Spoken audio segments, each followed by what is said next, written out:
Job లేక ఇబ్బంది పడుతున్నారా? అయితే మెడికల్ కోడింగ్ మీకు మంచి ఆప్షన్. వెంటనే కాల్ చేసి కోర్సులో జాయిన్ అవ్వండి. నమస్తే రమగారు. నమస్తే జయ. రమగారు, కొంతమంది బాధపడుతూ ఉంటారు. నేను ఏ తప్పు చేయకపోయినా ఎప్పుడు నాకు అవమానం జరుగుతూనే ఉంది, అపవాదులు మోయాల్సి వస్తూనే ఉంది, అందులో నా ప్రమేయం లేదు, ఏదో పోనీ ఇంతున్నా ఇంత మోయాల్సి వస్తుంది అనేసి దాని నుంచి అంటే ఎలా ఉంటారంటే కుంగిపోతారు రమగారు. నన్నే అన్నారు, నన్నే అన్నారు, నన్నే అన్నారు, నేనే బాధపడాల్సి వస్తుంది, నాకే ఇలా అవుతోంది అనేసి ఇట్లా అవమానాలు అపవాదులు మన ప్రమేయం లేకుండా మనం తప్పు చేస్తే సరే తప్పు చేస్తే బాధ అనిపించదు రమ్మగారు సాధారణంగా. సరేలే నా నోటు అంటే అట్లా ఆలోచించరంటారేమో. మరి ఆలోచిస్తారు కానీ వాడికి లోపల తెలుసుగా ఏదో డిఫెన్స్ ఇస్తారు, పర్వాలేదు, లైట్ తీసుకుంటారు. అదే మన తప్పు లేకుండా జరిగితే కొంతమంది అసలు వదలలేకపోతారు. చాలా మంది వదలలేరు. ఎవరో ఒకళ్ళిద్దరు వాడి పాపను వాడే పోతాడు అనుకునే వాళ్ళు లోక సహజంగా ఉండరు, చాలా తక్కువ. అవును స్ట్రెస్ ఫీల్ అయిపోతారు.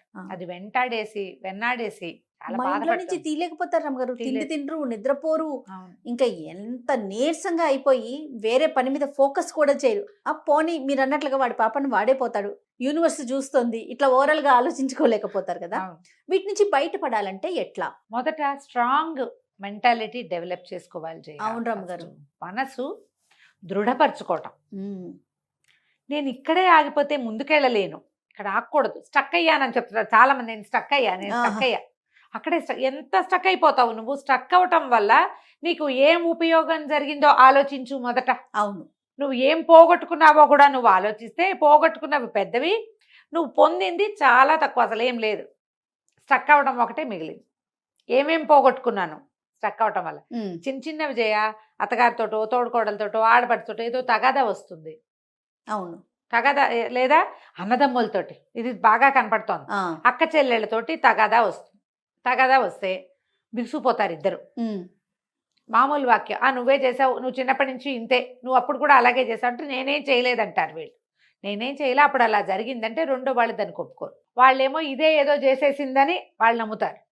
నన్ను అన్నారో అని వీళ్ళు గింజుకుంటారు, ఇద్దరు బిగుస్తారు. క్రమంగా మాటలు మానేస్తారు. ఎక్కడైనా కనపడినా ఏదో తూష్ణీభావం వహిస్తూ ఉంటారు, అంతే. అక్కడి నుంచి పిల్లలు మాట్లాడుకోవడం మానేస్తారు, మొగుళ్ళు మాట్లాడుకోవడం మానేస్తారు. అక్క చెల్లెళ్ళు అయితే వీళ్ళింటికి వాళ్ళు వెళ్ళరు, వాళ్ళ ఇంటికి వీళ్ళు వెళ్ళరు, పిలవరు. అయిందా పోనీ ఇలాగే ఉన్నాం. ఏ పెళ్లి వీడియోనో చూస్తారు, లేదా ఎవరైనా కనపడి మీ అక్క బాగుంది, అబ్బా నీ పెళ్ళికి ఎంత బాగా చేసిందే, నీ చీరకి ఎంత బాగా వర్క్ చేసిందే, మీ అక్క చిన్నప్పుడు నేను ఎత్తుకుని తిరిగేది, ఇలాంటివేవో వాక్యాలు వినపడతాయి. గింజుకుపోతూ ఉంటారు లోపల. అక్క కావాలనిపిస్తుంది, అడగటానికి మళ్ళీ బాధ చాలా కావాలి. ఎందుకంటే నువ్వు స్ట్రక్ అయిన విషయం ఒకటి ఉంటే నువ్వు వాళ్ళ క్లోజ్నెస్ విషయాలు ఇన్నుంటాయి. మన పెళ్ళిళ్ళ వీడియోలు పాతవి ఇట్లా స్ట్రక్ అయిన వాళ్ళంతా మీ వీడియోలు తీసి చూసుకోండి ఒకసారి. నాకు మీరు ఈ మాట చెప్తుంటే నాకు బలగం సినిమా గుర్తొచ్చింది రమ్మగారు. గుర్తుందా? మూవీలో వాళ్ళ మేనత్త ఆవిడ గుర్తు చేస్తుంది, చిన్నప్పుడు ఎంత బాగా చూసుకున్నాడు, మీ అన్నలు ఎలా చూసుకున్నారు, నువ్వేం చేస్తే వాళ్ళు ఏం చేశారు అనగానే వాళ్ళకి ఒకరికొక క్యారెక్టర్స్ కి కళ్ళల్లో నుంచి నీళ్ళు వచ్చేస్తా ఉంటాయి. చెప్తుంటే నాకు కూడా అలాగే అనిపిస్తుంది, ఎంత నాస్టాలజిక్ గా ఉంటుందో. ఒక్కసారి మన పెళ్ళప్పుడు, మన చిన్నప్పుడు, మన స్కూల్కి వెళ్ళేటప్పుడు అక్కతో తగాదాలు వచ్చినవి ఎన్నున్నాయో, అక్క మనని బాగా చూసుకుంది కొన్ని వందలు ఉంటాయి. ఈ తగాదాన్ని పట్టుకుని ఇక్కడ స్టక్ అయ్యి మనం దాన్ని వదిలిపెట్టేస్తాం. అవును, ముందుకెళ్ళలేకపోతాం. అవునండి, వెనక్కి వెళ్ళండి. వెనక్కి వెళ్ళమంటారు. వెనక్కి వెళ్ళండి. వెళ్ళి వాళ్ళతోటి మనకున్న ఇవన్నీ జ్ఞాపకాలు, వాళ్ళతో మనకున్న అనుబంధం, వాళ్ళు మనకి ఏ విషయాల్లో సహాయం చేశారంటే బెస్ట్ పార్ట్ ఆలోచించండి, వర్స్ట్ పార్ట్ వదిలిపెట్టాలి. అక్కడే కదా మనం స్టక్ అయ్యాము. వర్స్ట్ పార్ట్ ఎన్ని ఉంటాయి రమ్మగారు? తక్కువ ఉంటాయి. ఇప్పుడు మనం ఎక్కడ స్టక్ అవుతాం? వర్స్ట్ పార్ట్ లోనే అక్కడ ఆగిపోతాం. ఎక్కడో ఒక దౌర్భాగ్య క్షణంలో మనకి వాళ్ళకి తగాదా వస్తుంది, అంతే. వాళ్ళకి మంచిది కాదు, మనకి మంచిది కాదమ్మా. కానీ ఇక్కడ ఇంకొక విషయం రమ్మగారు, ఈ వెనక్కి వెళ్ళటం అనేది తను వెళ్ళినప్పుడు నేను ఎందుకు వెళ్ళాలి అని ఆలోచన వస్తుంది. అందుకని మనం ఇద్దరికీ చెప్తున్నాం, ఇది ఎవరో ఒకళ్ళకి చెప్పట్లేదుగా, ఇద్దరూ ఆలోచించాలి. ఒకవేళ వీళ్ళకి సయోధ్య కుదర్చాలని ఎవరైనా భావిస్తే వాళ్ళు ఈ వెనకాల విషయాలు ఇద్దరికి గుర్తు చేస్తే ఆటోమేటిక్గా సర్దుకుంటుందమ్మా. ఇందులో పెద్ద పెద్ద తీవ్రమైనవి వ్యవహారాలంటే ఏదైనా ఎక్స్ట్రా మ్యారిటల్ ఎఫైర్స్, ఆస్తి పంపకాలు, అక్కడ కొంచెం కష్టమమ్మా. అలాంటి చోట ఇది సెట్ అవ్వదు, కానీ ఈ ఊరికే చిన్న మాట నువ్వు అంటే నువ్వు తూతూ మేమే అనుకుంటారు చూడు, ఇలాంటి చోట్ల ఖచ్చితంగా సెట్ అవుతుంది. మన వెనకది ఆలోచించుకుంటే అన్నీ నార్మలే ఉంటాయి. ఓకే. ఏం లేదు ఇంకా. నాకు ఎప్పుడు ఇలాంటివే వస్తాయి అంటారు కొంతమంది. ఆఫీసుల్లో ఇంతే, చుట్టుపక్కల వాళ్ళతో ఇంతే, ఇంట్లో ఇంతే, అత్తగారింట్లో అంతే, పుట్టింట్లో అంతే, కజిన్స్‌తో అంతే. చిన్న చిన్న వాటికి నేను మాట పడిపోతున్నాను. అసలు సంబంధం లేకపోయినా నేను మాట నాకు పడాల్సి మాట వస్తుంది. వస్తుంది. చిన్న మాటలు, పెద్ద మాటలు నేను తీసుకోలేకపోతున్నా. అయితే దీనికి దైవారాధన ఒకటి మంచి పద్ధతమ్మ. మ్మ్. ఇందులో ఈ దైవాలలో ఇద్దరు దైవాలని మనం ప్రార్థించవచ్చు. ఇద్దరు మనని ఈ అవమానాల నుంచి, అపవాదుల నుంచి. అపవాదుల నుంచి, జనాల అపోహల నుంచి కాపాడతారు. ఓ గబుక్కున బాగుందిరా అమ్మగారు. ఊహించు ఎవరై ఉంటారు. పరమశివుడా? ఇంకా 4 ఆప్షన్స్ ఇస్తాను జయ నీకు. నాకా? నాకు తెలిసిన దేవుడేనా? నీకు తెలిసిన దేవుడే. దేవుడా క్షమించు. విష్ణువు, శివుడు, అంటే ఉన్న దేవుళ్ళందరినీ పేర్లు చెప్పేస్తారు. చెప్పే నీ ఇష్టం. ఆంజనేయ స్వామి రమ్మగారు, వినాయకుడు. ఇప్పుడు కరెక్ట్. ఓకే. మొదటిది వినాయకుడు, రెండో వాడు కృష్ణుడు. వీళ్ళిద్దరు. ఉన్నాయి 2 కరెక్ట్ కదా. ఆ. విష్ణువు అంటే కృష్ణుడు. విష్ణు అంటే కృష్ణుడు కాదు, విష్ణు అంటే విష్ణువే. అలా ఒప్పుకో. వీళ్ళిద్దరూ మనని అవమానాల నుంచి, అపవాదుల నుంచి, మ్మ్. ఈ కుంగిపోయే పరిస్థితుల నుంచి కాపాడతారు. ఓ. వినాయక సంబంధమైన ఒక స్తోత్రాన్ని, శ్లోకం చిన్నది కదా, స్తోత్రాన్ని అలవాటు చేసుకోండి నిత్యం. ఓ. నా తప్పు లేకుండా నా మీదకి ఏ మాట రానివద్దు తండ్రి, నాతో ఉండు అని దండం పెట్టుకోండి. మీరు రోజు వినాయక స్తోత్రం చదువుకుంటే అంత బెల్లం ముక్క, బెల్లం ఇట్లేదు, చెక్క బెల్లం దొరుకుతుంది, ఊరుగుపల్లి బెల్లం అంటారు. మ్మ్. 1 కేజీ తెచ్చి దాన్ని ఒక చిన్న సాధనం పెట్టి కొట్టి చిట్టి ముక్కలు కట్ చేసి పెట్టేసుకోండి, ఒక డబ్బాలో పోసుకోండి. మ్మ్. రోజు వినాయకుడికి బెల్లం ముక్క చూపించండి. బెల్లం ముక్కకి మడి మశానం ఏమీ లేవమ్మా, ఏ అంటూ ఉండదు. ఒకవేళ రోజు బెల్లం ఎవరు తింటారండి అంటే, నైవేద్యం పెట్టిన బెల్లం ముక్కలు, నా ప్లాన్ అనమాట ఇది, నేను చేసేది. నైవేద్యం పెట్టిన బెల్లం ముక్కలన్నీ ఒక డబ్బాలో వేసుకోండి, ఏ టీలోనో కాఫీలోనో వేసేసుకోండి.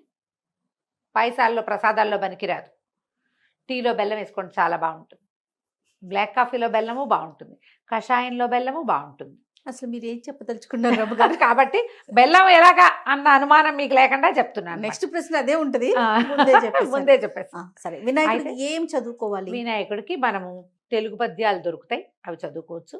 తర్వాత ఏమో ద్వాదశ నామావళి ఒకటి ఉంటుంది వినాయకుడిది, షోడశ నామావళి ఒకటి ఉంది. ఈ 2 స్తోత్రాల్లో ఏదైనా తీసుకోండి. ఓకే. సుముఖశ్చేకదంతశ్చ కపిలో గజకర్ణికః ఇలా మొదలయ్యేది ఒకటి. ప్రణమ్య శిరసాదేవం గౌరీపుత్రం వినాయకం భక్తావాసం స్మరే నిత్యం ఆయుక్కామార్థ సిద్ధయే, ఇది ఒకటి స్తోత్రం. ఈ స్తోత్ర నిధి యాప్లో 2 దొరుకుతాయమ్మా. వినాయక స్తోత్రాలు ఓపెన్ చేసి చూసుకోండి, స్తోత్ర నిధి పెట్టుకోండి ఫోన్లో. ఎక్కువ స్పేస్ ఏం తీసుకోవద్దు, తక్కువ స్పేసే తీసుకుంటుంది. మీరు చాలా స్తోత్రాలు అందులో దొరుకుతాయి, తప్పులు కూడా లేవు. ఓకే. ఈ వినాయక స్తోత్రాల్లో ఒకటి రోజు చదువుకోండి. సేపు పట్టదమ్మా, 2 నిమిషాలు నోటికి వచ్చేసింది అనుకోండి. మరి ఇవి రెండింటిని మనము విష్ణు సహస్రనామం చదువుకున్న దాంట్లోనే ప్రణమ్య శిరసాదేవం గౌరీపుత్రం వినాయకం భక్తావాసం స్మరే నిత్యం ఆయుః కామార్థ సిద్ధయే, ఇంతే. చూడు ఎంత బాగుందో. అదే ఫ్లో, ఇదే ఫ్లోలో చదువుకోవచ్చు. ఈ ఫ్లోలో మిగిలిన అన్ని పదాలని, అందులో పెద్ద పెద్ద సమాసాలు అవి లేవు. ఇంత కూడా మా వల్ల కాదండి, నేను చేయలేను ఇంత. ఇంకా ఈజీ చెప్పండి అంటే, రోజు శుక్లాంబరధరము అగజానన పద్మార్కము చదువుకోండి. ఈ 2 అందరికీ వస్తాయి కదా. పిల్లలకి మనం మొదట నేర్పించేదే అవును వినాయక స్తుతి. ఈ 2 శ్లోకాలు పెట్టుకోండి. బెల్లం ముక్క కామన్ దేనికైనా. ఒక దీపం పెట్టడం, ఒక అగరబత్తి వెలిగించడం, చదువుకోండి. మీరు ఏం చదువుకుంటారో అన్నీ చదువుకోండి, ఏమి చదువుకో, ఇది ఒకటే చదువుకోండి, మీ ఇష్టం. దీని తర్వాత వాడు కృష్ణుడికి సంబంధించిన ఏదైనా ఒక స్తోత్రం తీసుకోండి. మా భాగవతంలో ధ్రువుడికి నారదుడు ఉపదేశించినది ఓం నమో భగవతే వాసుదేవాయ కనపడుతుంది క్లియర్గా. ఎవరైనా పురోహితుడు మన ఇంటికి వచ్చేవాళ్ళు ఉంటే వాసుదేవ మంత్రం ఉపదేశించండి గురుగారు అని ఉపదేశం పుచ్చుకోవచ్చు. లేరు, మనమే ఓం నమో భగవతే వాసుదేవాయ చెప్పుకోవచ్చు. రమ్మగారు, ఎప్పుడు నేను ఒకటి ఈ విషయం అడుగుదాం అనుకుంటున్నాను. మనం చదువుకునే దానికి అదే మంత్రం, గురువు ఉపదేశించిన దానికి తేడా ఏముంటుందండి? చాలా ఉంటుంది జయ. ఒక గురువు దగ్గర నేను ఉపదేశం తీసుకున్నాను ఈ మంత్రం అని చెప్తూ ఉపదేశం ఉంటారు. తీసుకుంటే ఉపదేశం వల్ల ఏమవుతుంది, గురూపదేశం వల్ల సరైన దారిలో నడుస్తాం మొదటిది. మ్హూ. ఏం చేయాలి ఏం చేయకూడదు అనే క్లారిటీ ఉంటుంది రెండోది. మూడోది, నువ్వేదైనా పొరపాటు చేస్తే నిన్ను దిద్దుతాడు గురువు. నీవేదైనా తప్పు చేస్తే నీకు ఉపదేశించిన గురువుదే ఆ తప్పు, కానీ నీ తప్పు కాదు. నువ్వు తప్పు చదువుతుంటే నీ కరెక్టే నీ వరకు. ఆ తప్పుల మోత గురువు తీసుకుంటాడు. మనం చీకటిగా ఉంది జయ, ఎక్కడికో వెళ్తున్నాం, లైట్ లేవు, దారి తెలీదు, కళ్ళు పొడుచుకున్న కానరాంది చీకటి. ఈ చీకట్లో ఎట్లో అట్లా అట్లా అట్లా తడువుకుంటూ వెళ్ళినా వెళ్తావు నువ్వు, అక్కడికి అడంగు చేరతావు ఎప్పటికో ఒకప్పటికి. ఎవరైనా మన చేయి పుచ్చుకున్నారు, మన ముందు నడుస్తున్నారు, మన చెయ్యి పుచ్చుకుని చెయ్యి వెనక్కి చెయ్యి అందించి నడుస్తున్నారు, అతనిలోంచి ఒక కాంతి వస్తుంది. ఆ కాంతిలో నువ్వు నడిచి వెళ్ళిపోతావు చూడు, సులువుగా. ఏది ఈజీ, ఇదే అదే. అంతేకా, పట్టుకుని నడిపిస్తేనే కదా సులువుగా వెళ్ళిపోతాం. ఒకవేళ నిన్ను గోతలో దింపాడు అనుకో ఆయన, ఆ ముందు తీసుకెళ్ళేవాడు, నీ తప్పు కాదు, గోతలో దిగిన తప్పేం ఉండదు నీకు, గురువుది తప్పు అవుతుంది.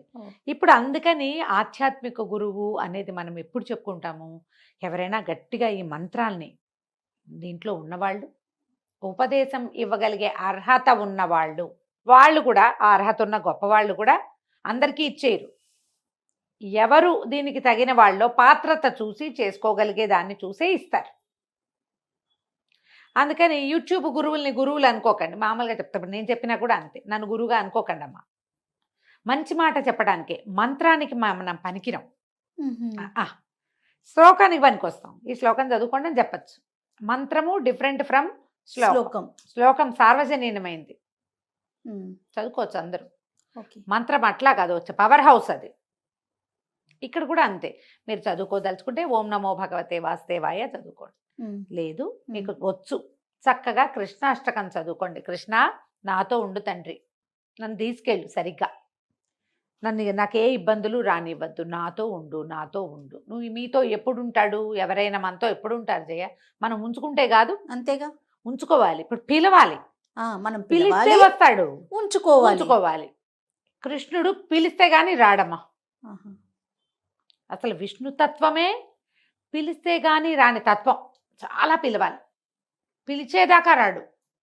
మనం అదే చూస్తాం కదా, ఏమిటి గజేంద్ర మోక్షంలో వాడు ఫైట్ చేసి చేసి చేసి చేసి చేసి దుంప తెంచుకున్న నాళ్ళు రాలేదు, ప్రాణాలు ఠావులు తప్పుతున్నాయి, తండ్రి నువ్వెవరో నాకు తెలీదు, రావవే వరద, కావే ఈశ్వర అని పిలిచాడు. అప్పుడు రావే వరద అని పిలిచాడు. నువ్వెవడివో తెలీదు నాకు, నువ్వెక్కడుంటావో తెలీదు, ఎలా ఉంటావో తెలీదు, కానీ నువ్వెవడివో ఒకటి ఉన్నావు. ఆ ఉన్నవాడెవడో నన్ను రక్షించాలంటే ఉన్నవాడెవడు, జగన్నియామకుడైన విష్ణువు పరిగెత్తుకుంటూ వచ్చాడు. పిలిస్తే వస్తాడమ్మా, కృష్ణుణ్ణి పిలిచేదాకా రాడు, చూస్తూ ఉంటాడు మనకేసి. నువ్వు భగవంతుడి వైపు ఎప్పుడు చేయి చాపుతాం జయ, మనం చేతకానప్పుడు చేయి చాపాలమ్మా, చేతకానప్పుడు చేయి చాపాలి. రోజు ఆయన్ని మనతో ఉంచుకోవాలి, ఉంచుకోవటం వేరు, చేయి చాపటం వేరు. అవునండి. దేవుడా నన్ను రక్షించు, రోజు నువ్వు భగవంతుడా మమ్మల్ని పుట్టించావు, నిన్ను నేను అర్చిస్తానని అర్చన. కృష్ణాష్టకం చదువుకోండి, అది కూడా మనం విష్ణు సహస్రనామం లాగానే చదువుకోవచ్చు. స్తోత్రనిధిలో ఇది కూడా దొరుకుతుందండి. నేను స్తోత్రనిధిని ప్రమోట్ చేస్తున్నట్టుంది, కానీ ఉపయోగపడే విషయం కాబట్టి చెప్పాలనుకుంటున్నాను. స్పష్టంగా అనిపించింది. వసుదేవ సుతం దేవం కంస చాణూరమర్దనం దేవకీ పరమానందం కృష్ణం వందే జగద్గురుం. చూడు కృష్ణ ఎంత సింపుల్ గా ఉంది, సింపుల్ పదాలతోటి తేలికపాటి స్తోత్రం. 8 శ్లోకాలు, ఒక ఫలశ్రుతి శ్లోకం, 9 శ్లోకాలు, 2 నిమిషాల్లో అయిపోతుంది. ఓకే, కాబట్టి ఇది చదువుకోండి. మిమ్మల్ని వినాయకుడు కానీ కృష్ణుడు కానీ ఇద్దరిని చదువుకుంటామంటే ఇద్దరిని మహదానందంగా చదువుకోండి అమ్మా. మీరు రోజువారీ ఏ నివేదన పెడుతున్నారో కృష్ణుడికి అదే నివేదన పెట్టచ్చు, వినాయకుడికి మాత్రం బెల్లం పెట్టాలి. దీనివల్ల మీకు అపవాదులు, అపనిందలు, అవమానాలు, చిన్న చిన్న వాటికి చిన్నబుచ్చేసుకోవాల్సిన పరిస్థితి, దాని నుంచి కొంత మీరు తప్పుకుంటారు. దీంతోపాటు మీరు మానవ ప్రయత్నంగా జాగ్రత్తగా ఉండండి. ప్రతి దాని నుంచి మనం ఒక పాఠం నేర్చుకుంటూ ఉండాలి. జీవితంలో ఏమవుతుంది, ఓ దెబ్బ తగిలితే ఓహో ఇక్కడ కాలు వేయకూడదు, ముందుకు వెళ్ళకూడదు, ఇక్కడ గడప ఉంది, ఇక్కడ గట్టు ఉంది, తెలుసుకుంటాం కదా. తెలుసుకోండి, తెలుసుకునే ప్రయత్నం చేస్తూ భగవంతుడిని తోడు తీసుకుని ముందుకెళ్ళండి, ఈజీగా ఉంటుంది అప్పుడు. తప్పకుండా రమ్మగారు. నమస్తే. నమస్తే జయ.